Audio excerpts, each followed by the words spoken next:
महाराष्ट्र के विधानसभा चुनाव में इस बार धारावी रीडेवलपमेंट प्रोजेक्ट भी बड़ा मुद्दा बना हुआ है। महाविकास आघाड़ी का कहना है कि अगर वो सत्ता में आए तो अडानी ग्रुप को दिया गया धारावी प्रोजेक्ट का टेंडर रद्द कर दिया जाएगा।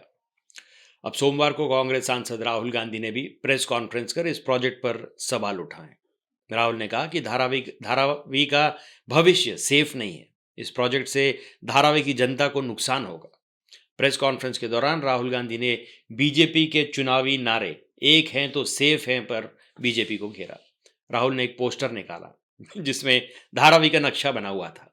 इसे दिखाते हुए राहुल ने कहा कि अरबपति चाहते हैं कि मुंबई की जमीन उनके हाथ चली जाए। अनुमान है कि एक अरबपति को 1 लाख करोड़ रुपए दिए जाएंगे। चुनाव प्रचार में विपक्षी पार्टियों ने धारावी डेवलपमेंट प्रोजेक्ट को सबसे बड़ा मुद्दा बनाया। धारावी में कांग्रेस की ज्योति गायकवाड़ और शिवसेना शिंदे गुट के राजेश खंडारे का मुकाबला है। धारावी सीट पर गायकवाड़ परिवार का दबदबा रहा है। 2004 से 2019 तक यहां वर्षा गायकवाड़ जीतती आ रही है। इस बार उनकी बहन ज्योति यहां से चुनाव लड़ रही है। 2002 में इस प्रोजेक्ट के लिए अडानी ग्रुप ने 5,000 करोड़ रुपए की बोली लगाकर इस टेंडर को जीता था। धारावी को मुंबई का दिल भी कहा जाता है। अंग्रेजों के काल से बसी ये बस्ती आज एशिया की सबसे बड़ी और दुनिया की तीसरी सबसे बड़ी झुग्गी बस्ती है। धारावी के रीडेवलपमेंट पर 20,000 करोड़ रुपए से ज्यादा खर्च होने का अनुमान है। इसमें अडानी ग्रुप शुरुआत में 5,000 करोड़ के लगभग रुपए इन्वेस्ट करेगी। 1999 में जब महाराष्ट्र में बीजेपी और शिवसेना के गठबंधन की सरकार थी, तब पहली बार धारावी को रीडेवलप करने का प्रस्ताव रखा गया था। इसके बाद 2003-2004 में महाराष्ट्र सरकार धारावी का रीडेवलपमेंट प्लान लेकर आई थी। सरकार चाहती है कि धारावी की गिनती सबसे बड़ी झुग्गी बस्तियों में ना हो, बल्कि इसे सबसे अच्छी बस्ती के नाम से पहचाना जाए। यहाँ झोपड़ियों की जगह घर बनाए जाएं और कॉमर्शियल कॉम्प्लेक्सेस भी। धारावी रीडेवलपमेंट प्रोजेक्ट 20,000 करोड़ रुपए का है और इसके 17 साल में पूरा होने की उम्मीद है, जबकि यहाँ रहने वाले लोगों को 7 साल में पक्के घरों में बसाने का टारगेट है। इस पूरे प्रोजेक्ट में 1 करोड़ वर्ग फीट से ज़्यादा की ज़मीन आएगी। इस प्रोजेक्ट के तहत जो लोग 1 जनवरी 2000 या उससे पहले से धारावी में रह रहे होंगे, उन्हें धारावी में 350 वर्ग फीट का मकान दिया जाएगा। 1 जनवरी 2000 से 1 जनवरी 2011 के बीच जिन लोगों ने ज़मीन पर अपना मकान बनाया है, उन्हें प्रधानमंत्री आवास योजना के तहत धारावी के बाहर 300 वर्ग फीट का मकान मिलेगा। इसके लिए उन्हें 2.5 लाख रुपए देने होंगे। वहीं जिन भी लोगों का मकान ऊपरी मंजिल पर होगा या जिन्होंने 1 जनवरी 2022 के बाद यहाँ कर बसे होंगे, उन्हें धारावी में कोई मकान नहीं मिलेगा। धारावी को मुंबई का दिल भी कहा जाता है।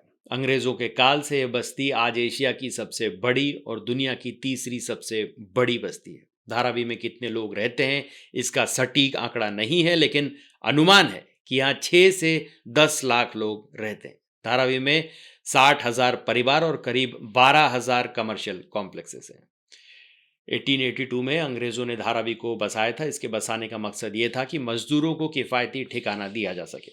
धीरे धीरे यहाँ लोग बसने लगे और झुग्गियाँ बन गई। धारावी की ज़मीन तो सरकारी है, लेकिन यहाँ लोगों ने अपने खर्चे से झुग्गी बस्ती बनाई है। यहाँ इतनी झुग्गी बस्तियाँ हैं कि दूर से देखने पर ज़मीन दिखाई नहीं पड़ती। 550 एकड़ में फैली धारावी में 1 किलोमीटर के दायरे में 2 लाख से ज़्यादा लोग रहते हैं। इसी से अंदाज़ा लगाया जा सकता है कि यहाँ कितनी घनी आबादी है।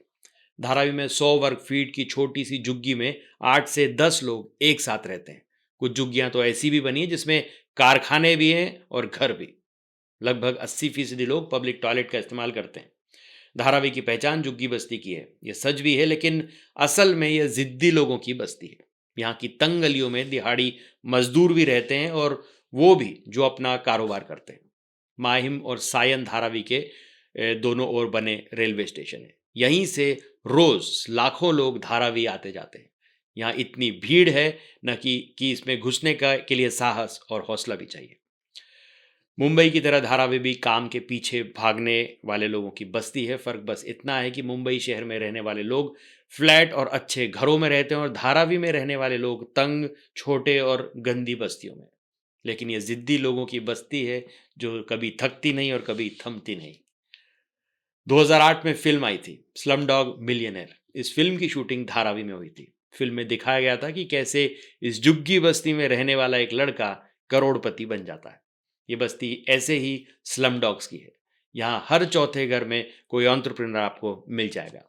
एक अनुमान के मुताबिक यहाँ 22,000 से ज्यादा बस्ती में चमड़े की चीजें, गहने और मिट्टी के सजावटी बर्तन तैयार किए जाते हैं। इस बस्ती में बनी चीजें फिर देश विदेश में बिकने जाती हैं। रिपोर्ट्स बताती हैं कि इन झुग्गी बस्तियों में 5,000 से ज्यादा रजिस्टर्ड कारोबारी हैं, जबकि 15,000 से ज्यादा कारखाने तो एक एक कमरे में बने हुए हैं। यहाँ की रिसाइकलिंग इंडस्ट्री ही 2.5 लाख से ज्यादा लोगों को रोजगार देती है, जिसमें महिलाएं और बच्चे भी हैं।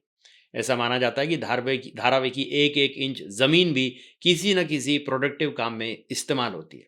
एक अनुमान के मुताबिक धारावी में हर साल $1 अरब यानी लगभग 80 अरब रुपए का कारोबार होता है। धारावी में इतनी ज्यादा भीड़ है न कि यहाँ गंदगी अक्सर बनी रहती है। यही वजह है कि यहाँ बीमारियां भी काफी तेजी से फैलती हैं। 1896 में जब दुनिया भर में प्लेग फैला था तो उसका असर धारावी पर भी पड़ा था, क्योंकि यहाँ उस वक्त भी बहुत बड़ी संख्या में लोग रहते थे।